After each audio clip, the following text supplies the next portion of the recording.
તો ફરી એકવાર સ્વાગત છે તમારા બધાનો આજના એક નવા મિની વ્લોગની અંદર. બધાને હેપી ઉત્તરાયણ. હવેના ભોરમાં ભાઈબંધનો ફોન આવ્યો કે પાણી ભરવા જવાનું છે અને ઉત્તરાયણના દિવસે મોડું થયા વગર હાલતી ના થઈ ગયા પાણી ભરવા. અને પછી હું હાથમાં લીધો કેરબો અને પવન ખાતા ખાતા પોકી ગયા પાણી ભરવા. પાણી ધીમે ધીમે ભરાતું થયું એટલે અમિતભાઈ આળસ મળવા માંડ્યા. નવું પાણી ભરાઈ ગયું છે એટલે આપણે નીકળી જઈએ અમિતભાઈના ઘર તરફ. અમિતભાઈને શોખ બહુ ને એટલે અમિતભાઈ પણ વિડીયો બનાવી લીધો.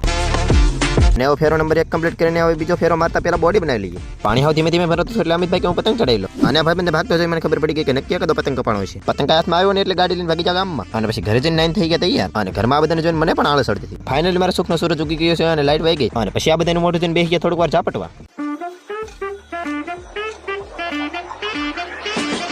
ફાઇનલ રખડવાનો પ્લાન બની ગયો છે ને હવે નીકળી ગયો. અને પછી બે ડગલા હાલે ડાયરેક્ટ એન્ટ્રી લઈ લીધી નાતની વાડીમાં. અંદર જાતા હોય તો નોટ ભાઈ 5-20 મિનિટની વાર છે ને હવે આપણો મેન મુદ્દો શરૂ થાય પતંગ ચડાવવાનો. અને પછી થોડી વાર પતંગ ચડાવીને મને એમ થયું કે હાલે થોડા પતંગ લૂંટી પણ લઈએ. અને ત્યાં તો સરક ઉધર અને પછી સૂર્યાસ્ત જોઈને